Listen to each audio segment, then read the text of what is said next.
May mga kaming, mayroon tayong case dito, so magpapalit tayo ng case. So, ang naka-order natin, in play. So, itong model niya ay Light X 200 2020. Light X 220 to. So, ito yung specs niya, Yan. So, micro ATX, mini ATX, pwede. Tempered glass na din yung side panel niya. Then, yung kanyang mga drive na pwedeng ilagay. So, isang HDD na 3.5 na tatlong SSD. So, madami-daming SSD.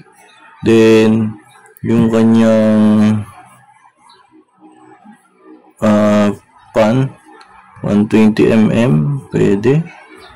Tapos yung back ay 80mm pan, maliit. So, PCI slot, tatlo. Yan, 2.0, dalawa. Then, ito yung kanyang size. Yan. Okay, so, tingnan natin kung maganda ba ito. Buksan natin. Okay, buksan natin.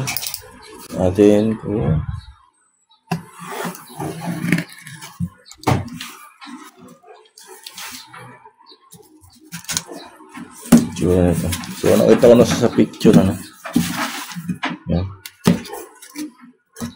So, sa mismong in-play natin ito binili, direct, So, meron sila. Yan. So, black yung ating napili. So, ito yung case na, Yan, papalitan. Yan. So, wala na yung laman. So, yung mga laman yan, ito na.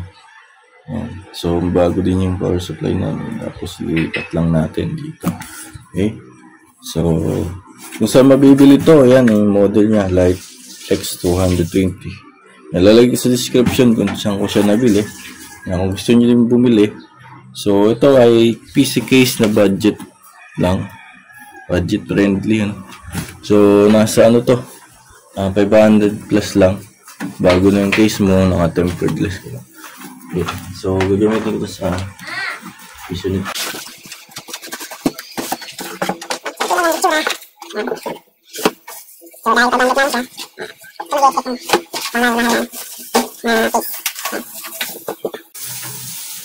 Yan. So, ito.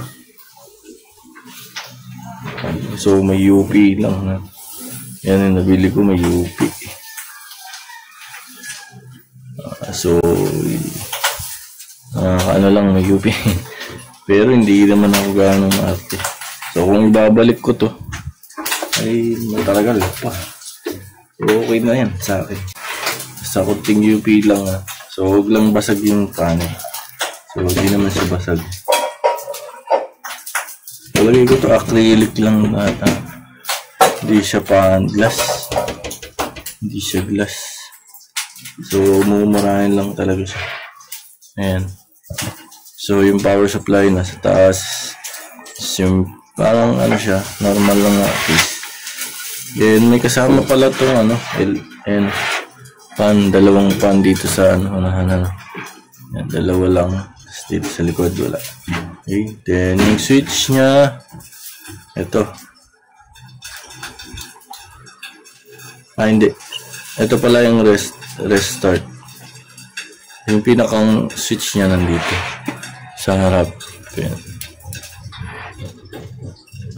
Okay, ito yung power button. Ito yung restart button. Then, meron siyang dalawang USB port na 2.0. Then, may saksakan ng audio jack tsaka mic. Then, yung likod niya, yung normal na lang. Tapos may kasama na din yung screw.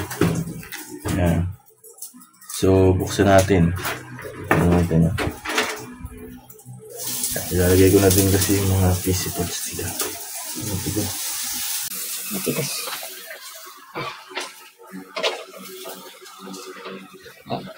So, ganun talaga pag online, minsan na-UUP. Okay, sa deliver nyo.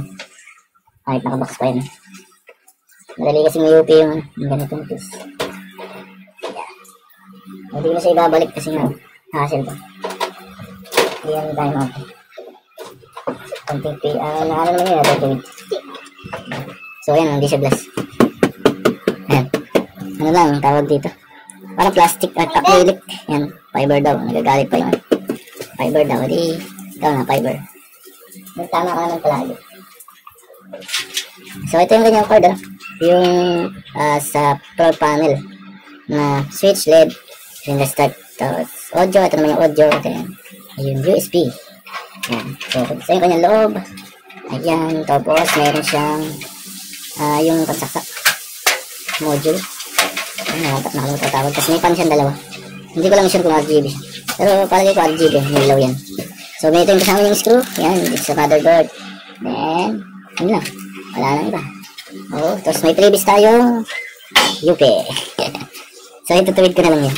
Pwede naman yung ituwid mamaya. Okay. Then, assemble na natin.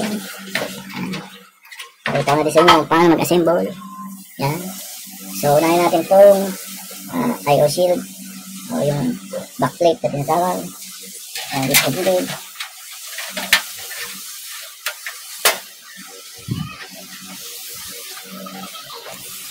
Yan. Then, ikakabit natin itong yung mga screw ng motherboard. So, gandaan dito. Kung bumili ka ng case, may kasama naman ito. Ikakabit na lang siya. Yan. Sa nagtatanong magkano, nasa 500 plus lang. 550 yata. So, may free shipping pa dyan. Tapos may discount pa. Ikakabit. Saan ko siya nabili? Sa Shopee. Lagay ko dyan sa description. Para kung gusto nyo ng case na mura lang at simple lang. Makabili. So, ito, gagawin ko na sa PCNet. Okay, ito paano medyo maganda yung case. So, kung hindi mag-click, ano ba?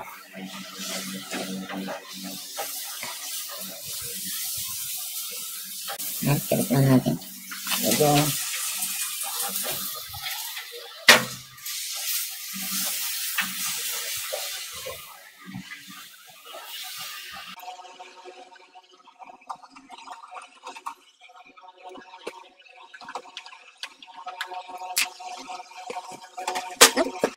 So, sa ganitong huwag ka na mag-expect talaga ng mga pero maganda siya tignan. Pero yung quality, hindi gaano kasi manipis. Pero, pwede nga. Hindi naman tayo ganun. Sa mga kabit ng maayos.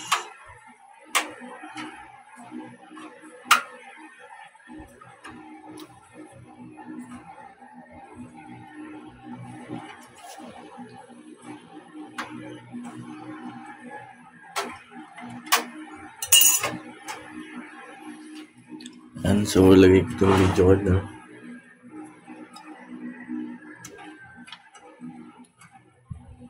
Sa kasi. Ayan, saan ka pala dito.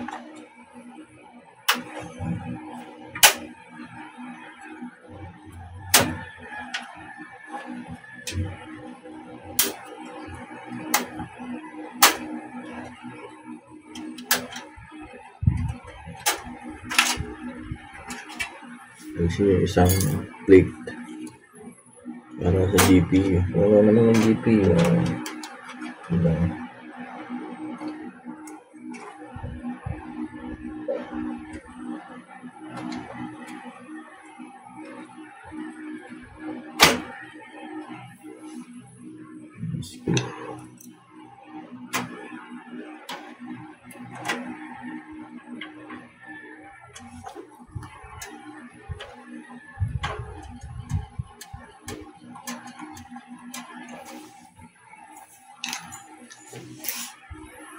So, ito problema.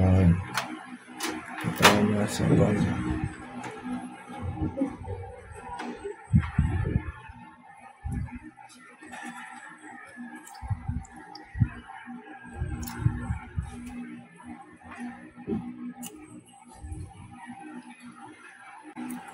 Natin ito.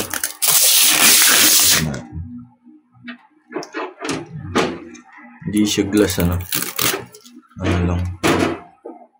Acrylic.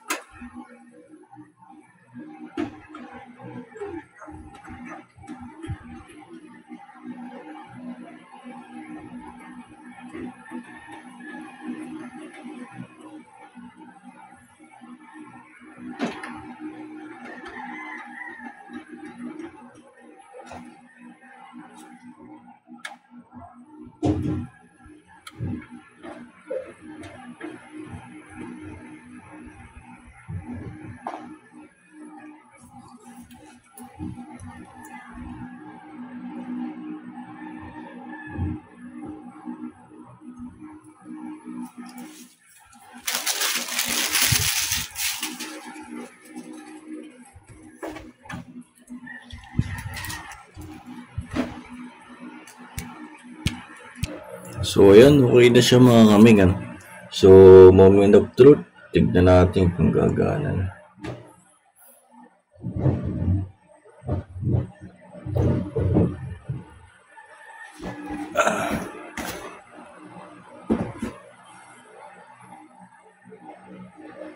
Wait lang. Okay, testingin natin siya, no. So, ito yung power button niya. Ayan. Okay, then, pindutin natin. So, yun. So, may ilaw siya. Ayan. Simple lang. May ano lang siya, no. Ayan yung kanyang ilaw. Ayan. Ganda siya tignan. Then, okay siya. Simple lang. So, yung ginamit kong power supply yan, GP 250 watts. Sa true rated. So, kung generic, 800 watts siya. So, ito yung ilaw, ano. Ayan. Maliwanag pala. Pag nasa harapan ka. Mismo. Ayan. So, yun yung itsura niya. Ayan. So, yun yung LED indicator niya. Red. Tapos, dito ay blue. So, yun yung pinaka-itsura na face. Ayan. Pasensya nyo na yung ating camera. So, okay naman siya para sa price niya, no? So, all goods. So, may previous lang tayo na, ano, na UP sa likod. So, hindi naman halat. Ilang yan na, ano talaga, sa online, kapag nag-order, masa na-UP. So, in play yung ating power supply tsaka kisa. So, in play, baka naman. Salamat sa panonood ninyo, mga maing. Gusto nyo bumili niyan, nasa description yung link kung saan mabibili. So, meron yan dalawang variant. May black ito, yung nasa atin. So, meron din siyang white. So, mataas lang ng konti. Siguro mga 20 pesos yung white. Mas mataas lang yung price niya ng konti. So, hey, thank you for watching and God bless po sa inyo. Hanggang sa susunod.